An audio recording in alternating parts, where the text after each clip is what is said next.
local trappers, your local TNVR program, your people who are out there sacrificing so much energy and rest to fix cats that nobody owns, nobody's responsible for. We're tired. We are willing, though, to continue to trap and fix the cats who are perfectly well where they are, in the community. That's their home. We are willing to trap them, willing to do the dirty work to get them to and from the vet, to clean out the traps, to feed them, to change the liners, to be out all kinds of crazy ass hours at night, stopping the overflow that we're experiencing in high volume population states.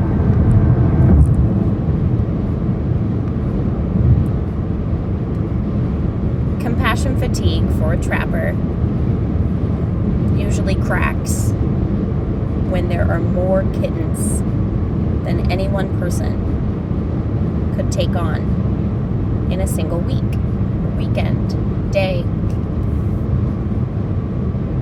I did a really big project recently, and I went out 2 weeks prior with my flyers, and I found 2 litters of kittens that both needed scooping. Scooped them up, got them into fosters. Yes. Thought I was like doing a little bit of prep work, hearing about kittens, having a plan for kittens, having those people call me and tell me, oh, there's 6 little ones. Okay, I need to make arrangements for those.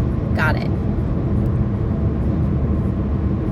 When we are returning cats for the TNVR part of it, and come across kittens that nobody's seen, nobody accounted for, I didn't have plans for. One of the final days at a project like this, it cracks you. It cracked me yesterday when I saw 2 on a little brick wall that were like 6 or 7 weeks old. I immediately thought, oh my God, they're too spicy for anybody else to foster. They've never been touched. The caretaker's never seen them before. 1 pound, 10 ounces. I'll trap the second one tomorrow for the last wave of my returns. Thank goodness there are people who will fight for that kitty who's 1 pound, 10 ounces. Not a lot. Fostering a spicy 6-7-week-old kitten is really easy to screw up. It's crazy, but it's really easy to screw up. They need like the right amount of love, desensitization, whatever. They need to get used to being in a home and being held and touched quickly. And then for a caretaker to start a project that they had planned to empty their shed because they knew there was little tiny kittens in there. They started moving stuff around. And they said, oh, we have great news for you. I was like, what? That's not great news. 5 little 4-week-old smushy. I looked at him and I was like, I pray you guys eat food for me. I pray you guys eat food for me. And they started moving some boxes and moving that old mattress that's in the shed, just stuff like that. And I could just see the kittens starting to scatter. And I knew it was like, Mom's going to move them, or they're going to wiggle on out of this shed and get lost.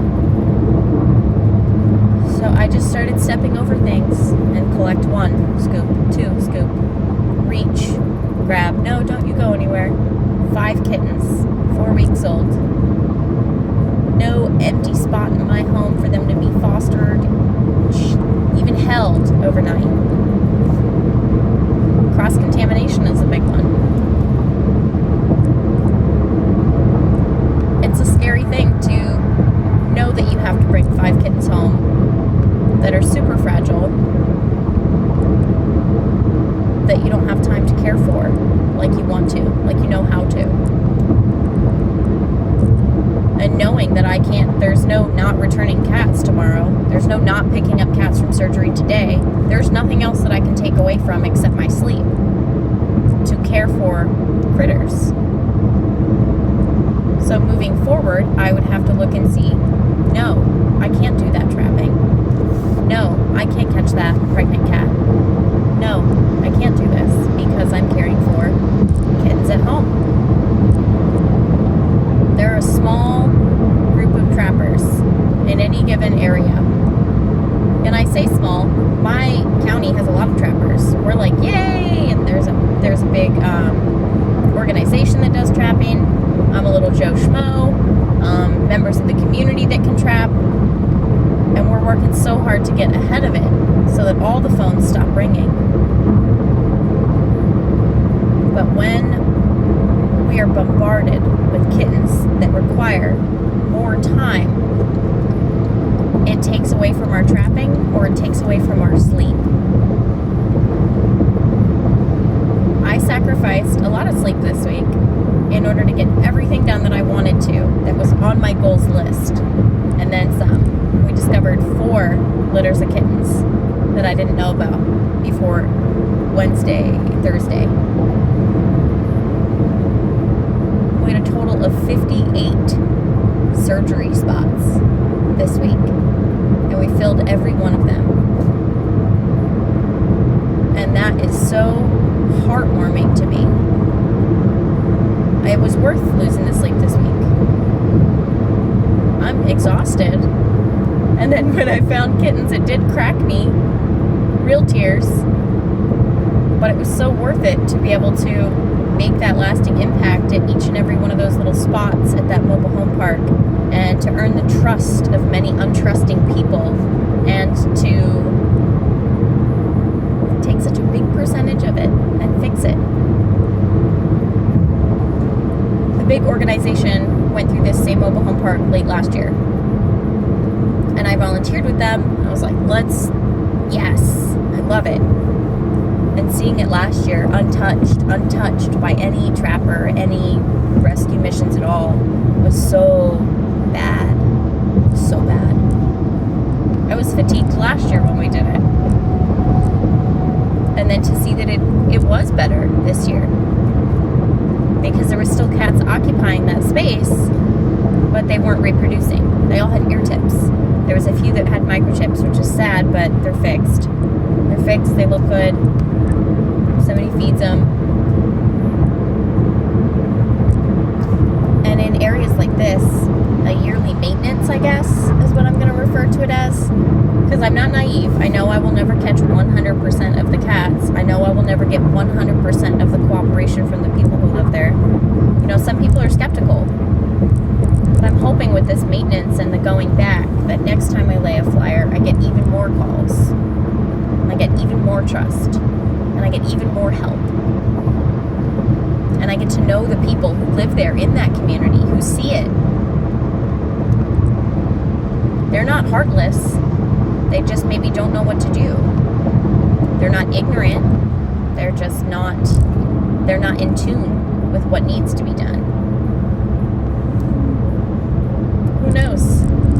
Maybe all the kittens I trap next time can be fostered right there in the mobile home park.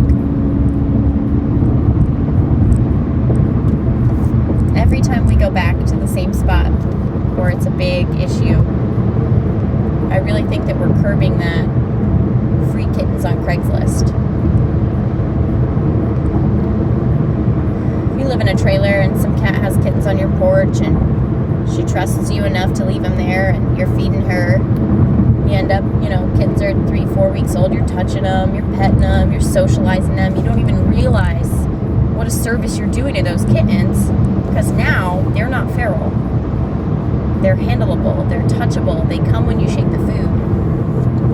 Even something as simple as porch feeding the mommy cat so that she'll allow you to help her with her kittens is making a huge impact on that kitten's life. Don't give them away for free on Craigslist. Do not put them in a cardboard box. Drop them off somewhere free to a good home. Spay and neuter before you rehome kittens.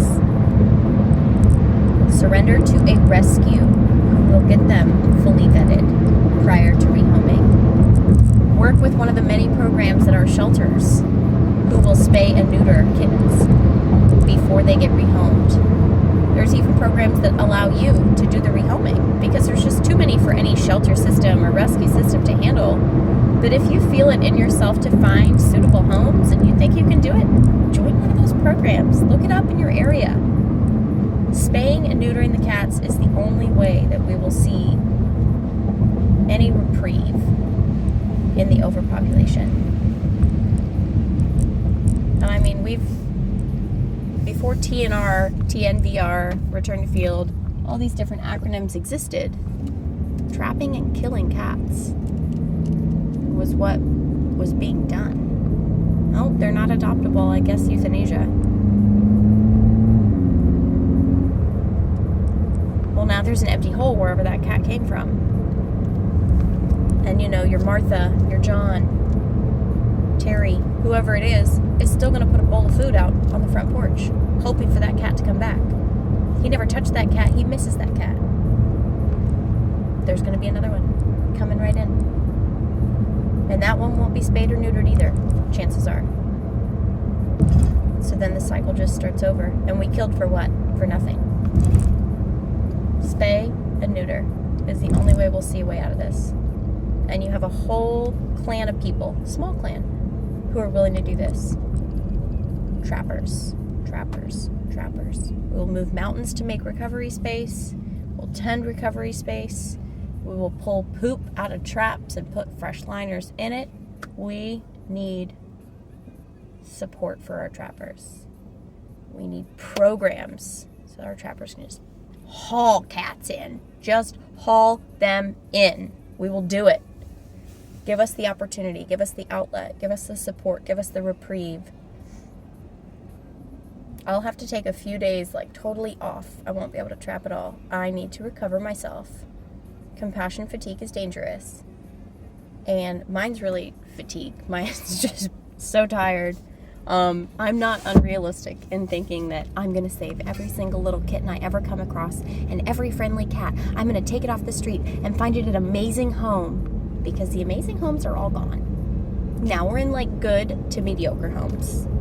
And good to mediocre homes with a good adoption counselor and an overly socialized, amazing kitten can work.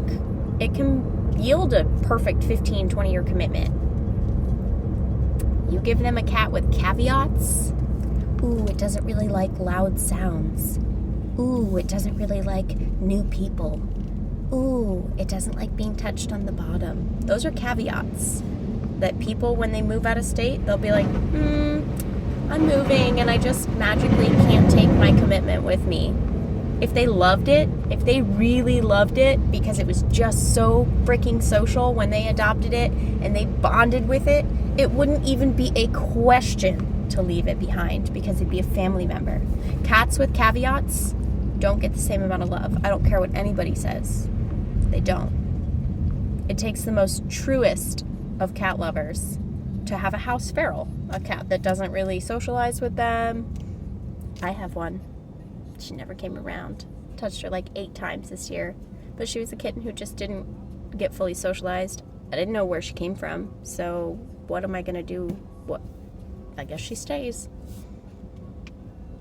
Adopting her out with all of her caveats would only yield in her going back to a shelter somewhere or being dumped or being put outside, which is not fair to her. She's been inside for so long. So support your trappers, support your shelters, foster for a giant organization, share on social media, find good homes. If you can't foster, trap, donate, offer to transport. There's volunteers, there's donors who are willing to pay for gas. I'll pay for your gas. See if you can haul some kitties up to Boston, where there's not so many. See if you can go make a run down to Broward County, where they're overwhelmed with hoarding cases and overpopulation. Find your niche, because there's a niche for everybody. Trapping's not for everybody. Shelter work is not for everybody. Fostering in your home isn't